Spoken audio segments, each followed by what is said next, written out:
Buenos días, Sara. Muchas gracias por habernos dado la oportunidad de entrevistarte. El caso es que esta entrevista se está haciendo en el marco de la asignatura de Teoría e Historia del Máster en Formación de Profesorado de la Universidad de Barcelona. Y si ahora podrías presentarte un poco tu perfil muy por encima. Vale, perfecta. Bueno, primero que todo, muchas gracias también Marina y a Judith, a Mon, a Nuria y a Sara por la invitación, ¿no? Gracias a Marina por pensar en mí, así que yo encantada aquí de ayudarlas. Mi nombre es Sara Carrasco, yo soy profesora universitaria. Estoy en estos momentos trabajando como profesora del grado en Bellas Artes en la Universidad de Barcelona, también en el máster de Arte y Educación de la misma universidad y profesora de la Universidad Autónoma de Chile, de donde soy yo. Yo soy chilena, pero vivo hace 10 años en Barcelona y trabajo también en el grado de Bellas Artes. Yo estudié pedagogía en artes visuales y licenciatura en educación, por lo tanto soy pedagoga y además licenciada en educación. En el área artística específicamente, yo soy diplomada en grabado y en figura humana y también soy máster en arte educación y doctora en arte educación y acabo de terminar en diciembre del año pasado mi postdoctorado. En cuanto a docencia, ¿no? Estuve 7 años trabajando en la secundaria, secundaria y bachillerato, que es, aquí en Chile se llama educación media, como profesora de artes, pero luego con el máster y el doctorado fue que con los grados académicos entré a la universidad y que es lo que he hecho en los últimos prácticamente 10 años en que he estado en Barcelona, ¿no? Trabajando en la universidad y también en el grupo de investigación EBRINA, que también es de la Universidad de Barcelona con Fernando Hernández y Juana María Sancho, que también es de la Universidad de Barcelona. ¿Nos podrías hablar sobre cómo empezaste en el arte y en la Ujú. educación secundaria, tu experiencia y todo? Perfecto. Bueno, primero es muy importante deciros que yo vengo de una familia de puros artistas, ¿no? Toda mi familia ha estado relacionada con el arte. Mi papá es arquitecto, mi hermano también, mi mamá es diseñadora de vestuario, mi abuelo era pintor. Entonces yo desde niña, o sea, toda la vida estuve relacionada con el arte. Nunca fue una opción para mí estudiar otra cosa que no fuera arte, ¿no? Siempre estuve muy relacionada con el arte y por lo tanto mi idea era inicialmente estudiar licenciatura en artes, es decir, dedicarme a ser artista. Pero por las cuestiones de la vida, aquí cuando hice la prueba para entrar a la universidad, quedé en la segunda opción que tenía yo. Mi primera opción era licenciatura en arte en la Universidad de Chile, pero mi segunda opción era pedagogía y licenciatura en artes visuales en la Universidad Metropolitana de Ciencias de la Educación, aquí en Santiago de Chile. Y quedé en esa y me fui enamorando de la pedagogía de una manera bastante orgánica. Realmente por parte de mi padre, toda mi familia son profesores. Mi abuela era profesora de básica y de lengua, mis tíos profesores. Entonces tenía como este lado también de la docencia que realmente mi familia más directa todavía no me había influido, ¿no? En ese aspecto, pero me di cuenta que cuando empecé a estudiar pedagogía, que era lo que me gustaba hacer y que era lo que me apasionaba y me encantaba esta idea de poder unir el arte con la pedagogía por todas las potencialidades que tiene la educación artística en los niños, ¿no? Y en las personas en general. Me gustaba mucho esta forma también de acercamiento a los estudiantes de una manera muy horizontal. Siempre he sido como una profesora como muy afectiva, ¿no? Muy cercana. Para mí, haber entrado en la educación también secundaria, ¿no? Me abrió un espectro bastante grande de lo que significaba entender la educación. Porque yo creo que si yo hubiese entrado directamente a la universidad, me hubiese perdido todo el otro lado, ¿no? Toda la otra parte que significa entender a lo que los profesores nos enfrentamos cuando entramos a un aula en una escuela. Y yo aprendí eso en Chile, donde las escuelas públicas tienen muy escasos recursos, los colegios son pobres, son con cursos muy grandes de 40 o 45 estudiantes, por lo tanto, cuando los académicos llegamos a decir qué deben hacer en la escuela, es como un poco chocante, ¿no? Es como, ¿con qué experiencia me hablas como académico de lo que yo debo hacer en la escuela? ¿No? Cuando en la escuela las cuestiones funcionan de manera muy diferente. Por lo tanto, cuando entré a la academia ya entendía lo que pasaba en la escuela. Y eso me hizo entender y también abarcar, ¿no? Toda mi trayectoria como investigadora desde otro lado, desde el lado de entender que es sumamente necesario establecer estos nexos y entender desde dónde está hablando un profesor de secundaria o de primaria a desde dónde habla un profesor de la universidad. Entonces eso para mí fue clave para mi trayectoria como investigadora, como profesora, como artista, haber iniciado en la escuela. Y estar donde estoy hoy y trabajando lo que estoy trabajando hoy ha sido sin duda influenciado por este background, ¿no? Por esta trayectoria que yo tengo iniciada en la escuela.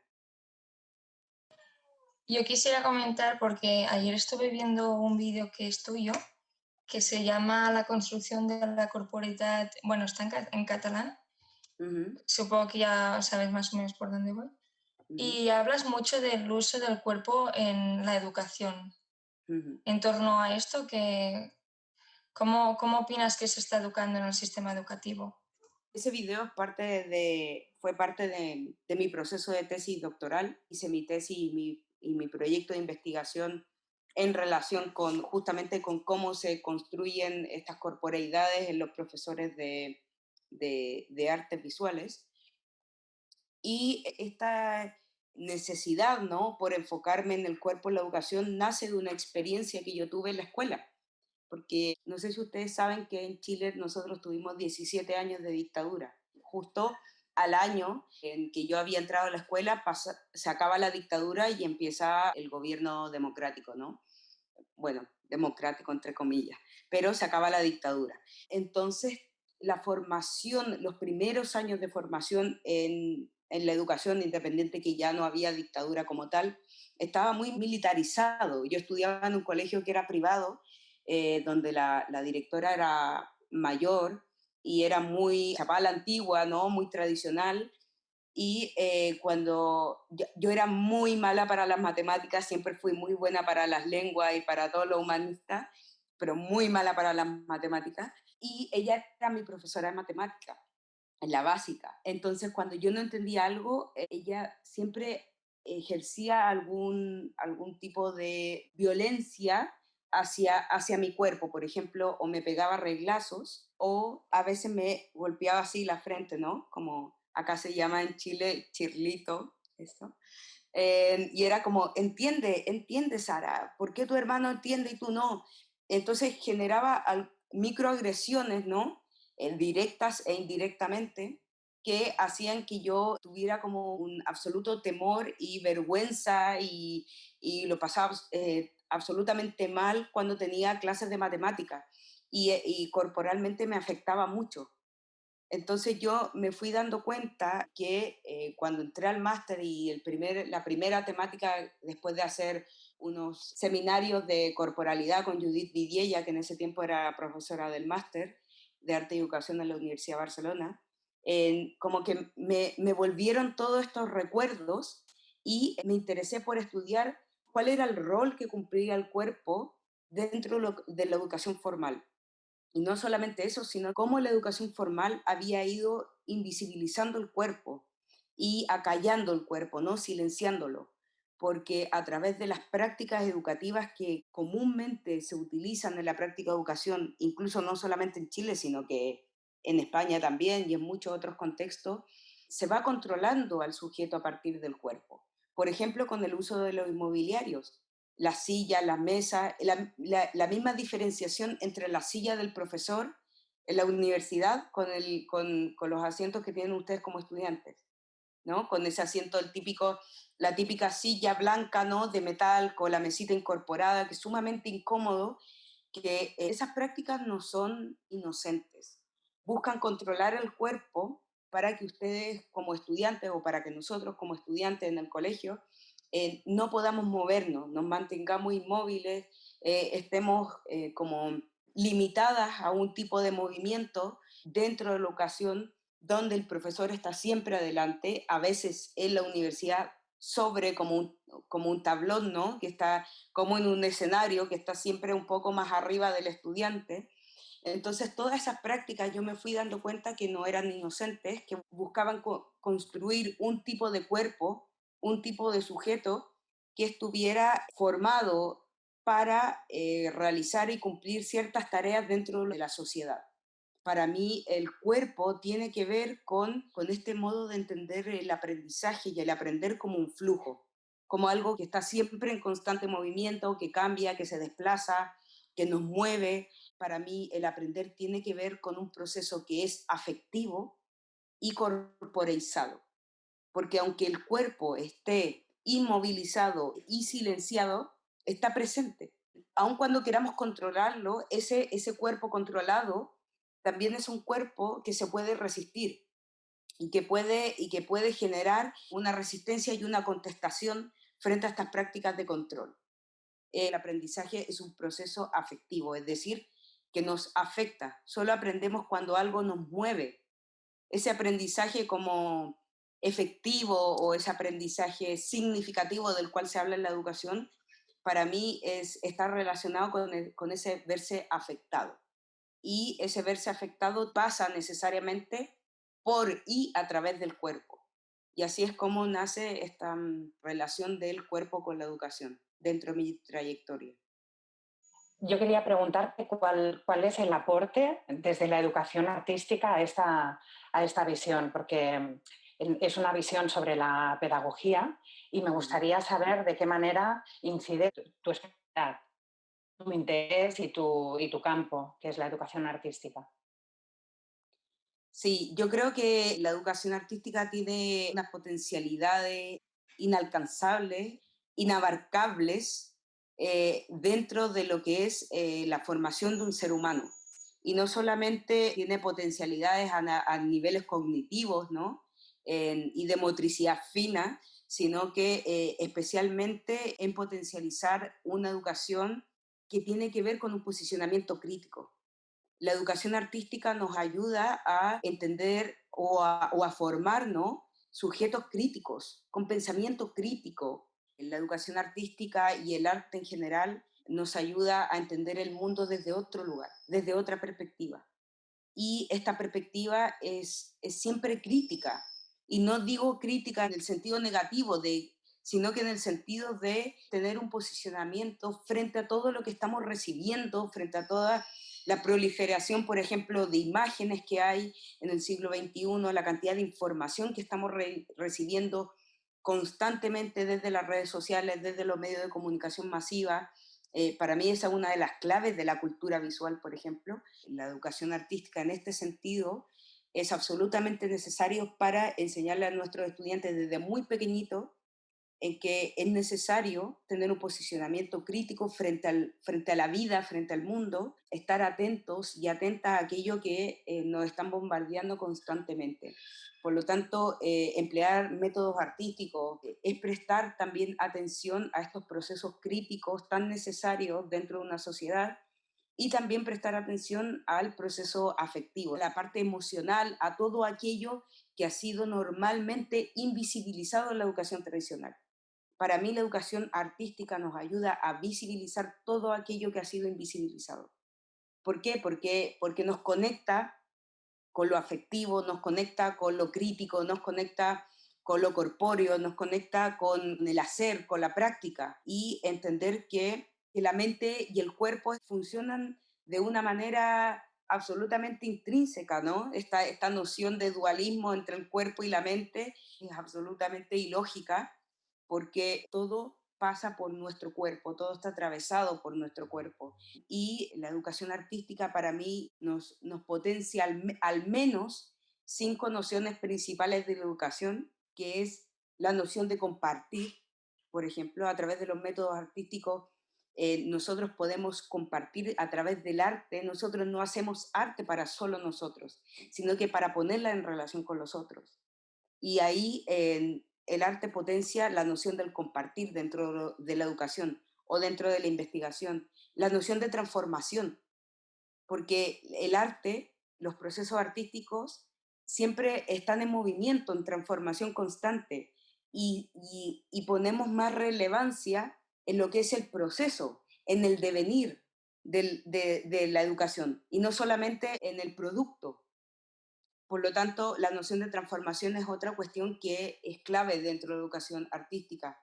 Entender el aprendizaje como aquello que también es inesperado, que es un espacio de y para la conversación, de y para promover también aprender del error, de aquello inesperado, de aquello que con lo cual no esperábamos encontrarnos.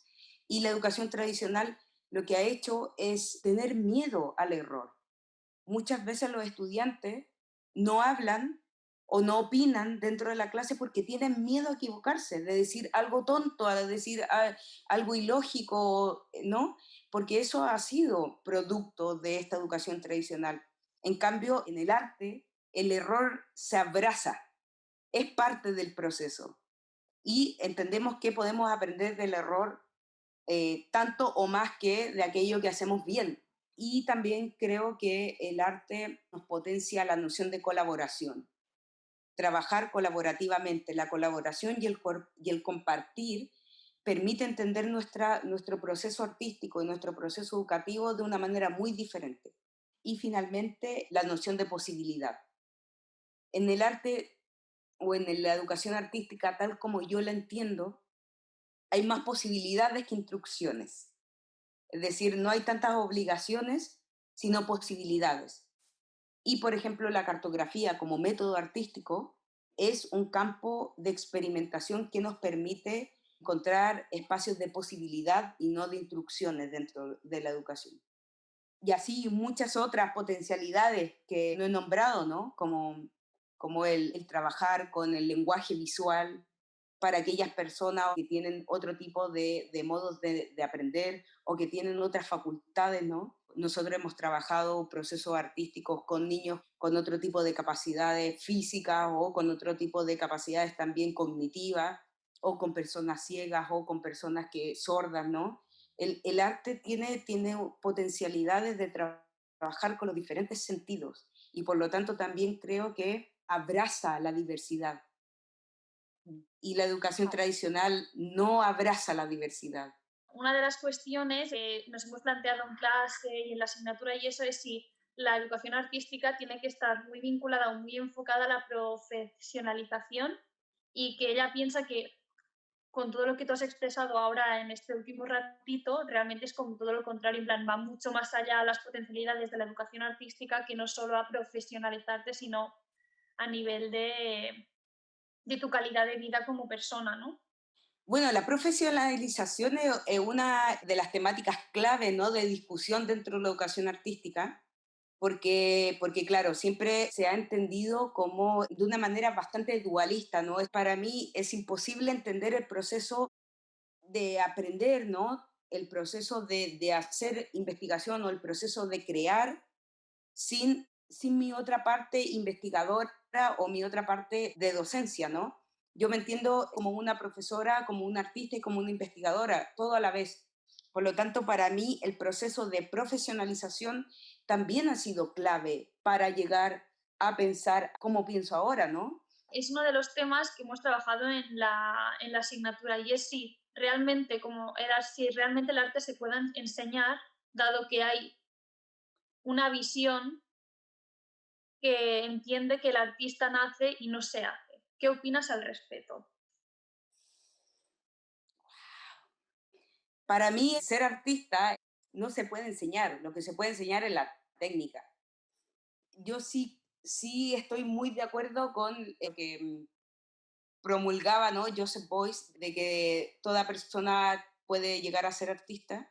Entonces, como yo entiendo el arte como un proceso, para mí ese proceso, ese modo de enfrentarnos al mundo, no es algo que se pueda enseñar, es algo que se aprende, pero no que se puede enseñar. Mira la incoherencia de lo que te estoy diciendo. ¿Por qué? Porque es algo que tú puedes aprender gracias a las herramientas que se pueden entregar, pero depende de ti, depende del proceso que tú vivas, es si vas a aprender a enfrentarte desde un posicionamiento artístico. Entonces, claro, si tú me dices, ¿se puede enseñar a alguien a ser un excelente pintor? Se puede llegar a enseñar la teca, pero para mí el manejar una técnica artística no es ser artista necesariamente, no es hacer arte necesariamente, no es posicionarnos desde un lugar artístico. Como yo entiendo el arte como un modo de ser, como un modo de vida, yo creo que tú no puedes enseñar un modo de vida, pero sí podemos entregar las herramientas como docentes, como investigadores, como artistas, a, eh, a generar, por ejemplo, en nuestros estudiantes una capacidad crítica o una capacidad de entender el mundo desde otro lado. Eso sí, pero que tú lo logres y que tú puedas desarrollarte en el mundo desde ese lugar, ya depende de ti. En torno a este tema, hay algunas consideraciones que se dice que el docente es aquel artista que no ha sobrevivido en el arte o que no se le ha dado bien. ¿Qué crees que se hacen estas consideraciones? Si no eres bueno para algo, dedícate a enseñar, ¿no? Eh, Me da mucha risa. Realmente creo que no hay proceso más complejo en la vida que el enseñar. Requiere de todo, todo lo que podemos dar como seres humanos está puesto en la educación. Lo afectivo, lo físico, lo mental, todo. Pero es un proceso que requiere llegar a los límites nuestros. Al menos en mi caso ha sido así. Tengo mucho más límites, unos límites mucho más grandes, más extensos de lo que inicialmente pensaba que era capaz de dar y de ser como ser humano. Existe esa creencia de que el profesor llega a ser profesor porque no tiene otra opción, en vez de darse cuenta que la mayoría de los que decidimos ser profesor es por decisión propia, es porque tenemos esa capacidad de ir más allá de los límites, tenemos esa capacidad de entender el mundo como un todo, tenemos la capacidad de entregar aquello que está dentro de nosotros. Entonces, Sara, a mí me parece que es absolutamente ilógica esa frase. Realmente el doctor no sería doctor si no fuese por un profesor, el presidente no sería presidente si no hubiese sido porque tuvo a alguien que le enseñó, ¿no? Quitarle relevancia a lo que es el quehacer docente con una frase como esa me parece un insulto. Pero también entiendo que ha sido parte de nuestra formación. Entiendo que esto viene de unos discursos que son hegemónicos y que se siguen repitiendo sin poner mucha atención en criticar aquello que se dice. Yo, Sara, quería preguntarte, porque tú trabajas desde unas perspectivas, en plan, en tu trabajo como investigadora súper contemporáneas como el posthumanismo, la IVA, la investigación basada en las artes, la teoría de los afectos. Entonces, yo quería preguntarte si tú crees que tienen potencialidades para cambiar el sistema educativo y para transformar la forma en que entendemos la educación. Es difícil, es difícil entender cómo la investigación postcualitativa, los nuevos empirismos, los nuevos materialismos podrían entrar en la educación, ¿no? ¿Por qué? Porque están a un nivel demasiado teórico, que son altamente filosóficos estos discursos. Pero si de aquello que nos aporta los nuevos materialismos o los nuevos empirismos, sacamos aquello que nos sirven, aquellas ideas claves para romper con los discursos hegemónicos y para entender el mundo desde otro lugar, para mí tiene muchísimo sentido y muchísimas aportaciones que se pueden hacer a la educación tradicional. Los nuevos materialismos nos ayudan a entender que nosotros somos parte del mundo, que el ser humano no es el centro del mundo, sino que es una de las fuerzas que constituye el mundo. Y el mundo nos constituye a nosotros. Lo material, lo no humano, lo más allá del humano, es parte de nuestra Constitución. En este caso, los nuevos materialismos, por ejemplo, nos aporta una cosmovisión que es mucho más indigenista y que nosotros la hemos perdido porque el discurso que sigue siendo hegemónico es el discurso occidental blanco, ¿no?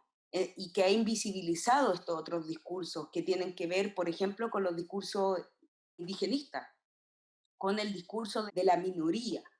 Que les vayamos a enseñar a los niños en la escuela los nuevos materialismos, qué son los nuevos materialismos y qué son los nuevos empirismos, o hacer investigación postcualitativa en la escuela, obviamente que no tiene sentido, ¿no? Pero sí creo que podemos tomar algunas herramientas que nos dan estas nuevas perspectivas, algunas de estas ideas para repensar aquello que siempre hemos aprendido desde un solo lugar, para posicionarnos desde otro lugar, para entender la educación desde otro lugar, para entender el proceso artístico desde otro lugar. Y eso sí que creo que es posible llevarlo a las aulas.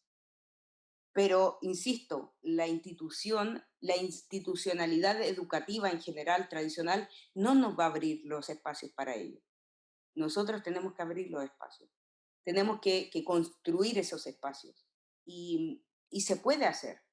Es difícil, requiere de más trabajo, sí, claro. El que se mete en la docencia no se mete a la docencia porque crea que va a ser fácil.